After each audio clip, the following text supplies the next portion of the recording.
Before Jesus died, he knew that there was so much more his followers, Christians, would need to learn.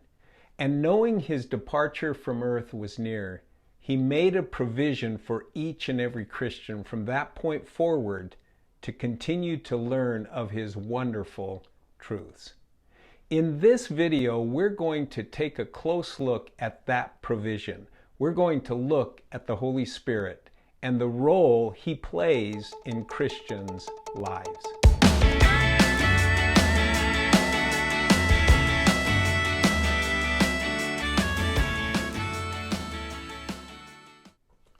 Hey everyone, Ron Sanchez here from The Good Read, where I help others understand the complex simplicity of the Christian faith, what it means to be a follower of Jesus Christ, and how we can apply the teachings of Jesus to our everyday lives.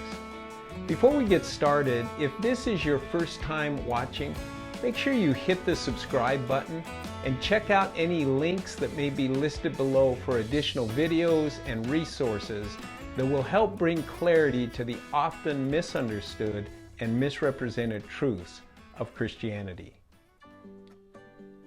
As I indicate in every podcast and video introduction, The Good Read is a discipleship ministry that focuses on helping people learn what it means to be a follower of Jesus Christ. That is, what it means to be a Christian. Specifically, how can we apply his teachings to our lives? Well, learning how to apply the teachings of Jesus to our lives is a lifelong pursuit for Christians. I've been a follower of Jesus for over 40 years, and I'm still learning. I'm still discovering. I love what Paul said in his letter to the Christians in Ephesus when he called the truths of Jesus the unsearchable riches of Christ. Now, this, of course, could be discouraging, thinking about searching a lifetime and never fully discovering it. But that's only if a person thinks that all that Jesus has to say is able to be learned in one lifetime, because it isn't. In fact, there's so much about the teachings of Jesus that 100 lifetimes wouldn't be enough to grasp all that Jesus has for us. And the older that I get, the more I appreciate what John wrote at the conclusion of his gospel. I always pay close attention to the words of John because he was one of Jesus's closest companions, walking side by side with him for the 3 years of his earthly ministry. And at the conclusion of his gospel, the Gospel of John, he said this: "This is the disciple," referring to himself, "who is bearing witness about these things, and who has written these things, and we know that his," that is Jesus' testimony, "is true." Now there are also many other things that Jesus did. Were every one of them to be written, I suppose that the world itself could not contain the books that would be written.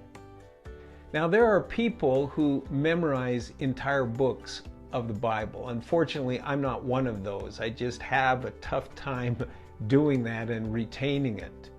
But then there are others who know it so well that it would appear that they have learned it all.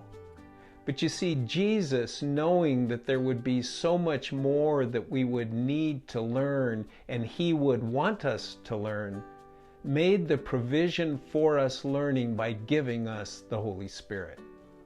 I don't know about you, but in the first 15 years as a Christian, I saw some wild and crazy things done in the name of the Holy Spirit, only to find out years later that the events that were claimed to be from the Holy Spirit, birthed of the Holy Spirit breathed, simply were not. So how do we know what is of the Holy Spirit and what isn't? Well, we look to what Jesus said about the role of the Holy Spirit, and we leave it at that. We never need add any additional commentary other than what Jesus said and what we see clearly in the early church through the book of Acts, which is the history of the early church. And then the letters that the apostles wrote, all found in the New Testament of the Bible. So what did Jesus say about the Holy Spirit? Everything that Jesus said about the Holy Spirit is captured in the Gospel of John, chapters 14, 15, and 16. And what makes these chapters particularly important is that these are some of the final words, instructions, if you will, that Jesus gives to the disciples. The first we find in chapter 14, where Jesus tells us who the Holy Spirit is. He says this, "If you love me, you will keep my commandments.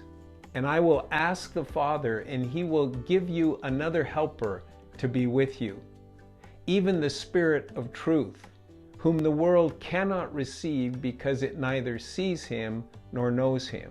You know him, for he dwells with you and will be in you." The Holy Spirit is a helper sent from God the Father at the request of Jesus. And he is eternal. He's with us forever, the Spirit of truth. And then in chapter 15, Jesus answers the question, what is the role of the Holy Spirit? And he says this, "But when the Helper comes, whom I will send to you from the Father, the Spirit of truth, who proceeds from the Father, he will bear witness about me." We see here that the primary role of the Holy Spirit is to bear witness about Jesus, to testify of the truths of Jesus, to point people to Jesus. And in a lot of situations today, we see so much credit falsely given to the Holy Spirit. And even though the Holy Spirit is God, which is a whole other subject, he always deflects to Jesus. This is one of his primary roles. Listen to what John said in his first letter.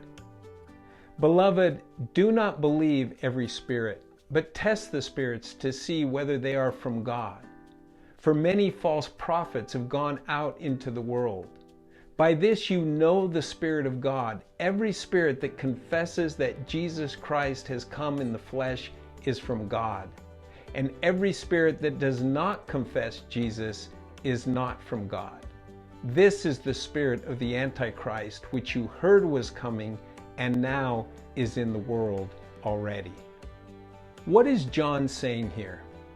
Well, he's making it clear that any spirit or person, for that matter, who suggests that Jesus is anything more or less than what he declared himself to be, reinforced by what the other New Testament writers said, is an antichrist or against Christ. This is why it's so important to know what Jesus said about himself, and that is found in the four Gospels, Matthew, Mark, Luke, and John. And then lastly, we come to chapter 16, where Jesus summarizes the role of the Holy Spirit. First, Jesus says this, "But now I'm going to him," that is God the Father, "who sent me. And none of you asks me, 'Where are you going?' But because I have said these things to you, sorrow has filled your heart. Nevertheless, I tell you the truth, it is to your advantage that I go away. For if I do not go away, the Helper, the Spirit of truth, will not come to you. But if I go, I will send him to you." This is a remarkable thing that Jesus says here. He's actually telling the disciples that it is to their advantage that he's departing in order that the Holy Spirit come. In effect, he's indicating that there is so much more they, and in turn all Christians, are going to gain through the ministry of the Holy Spirit than if he remained. And I'm sure that this boggled the minds of the disciples. It had to have. It had to have messed with their thinking, not able to imagine how anything could be better than physically being with Jesus. Jesus proceeds and he says, "And when he, the Spirit of truth, comes, he will convict the world concerning sin and righteousness and judgment. Concerning sin, because they do not believe in me. Concerning righteousness, because I go to the Father, and you will see me no longer. Concerning judgment, because the ruler of this world is judged." In other words, one of the roles of the Holy Spirit is to convict the world of their sinfulness and in turn the reality of a righteous judgment from God that is coming, and a righteousness to be spared from that judgment, a righteousness that can only come through faith in the sacrificial death, resurrection, and ascension of Jesus. And then Jesus concludes regarding the Holy Spirit with this: I still have many things to say to you, but you cannot bear them now. When the Spirit of truth comes, he will guide you into all the truth, for he will not speak on his own authority, but whatever he hears, he will speak, and he will declare to you the things that are to come. He will glorify me, for he will take what is mine and declare it to you. All that the Father has is mine.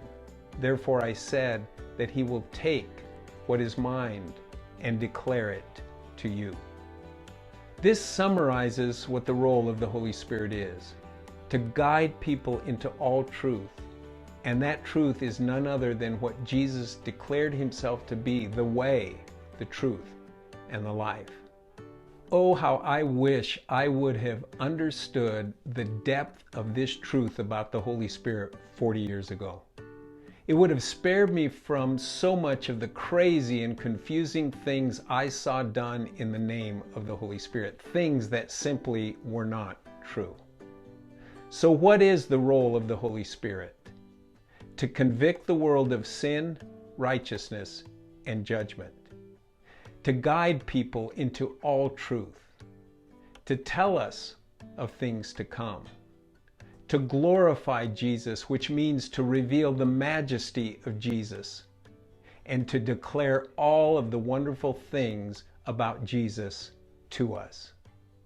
This is why Jesus said that the only unforgivable sin is blasphemy of the Holy Spirit, which we're going to look at in our next video.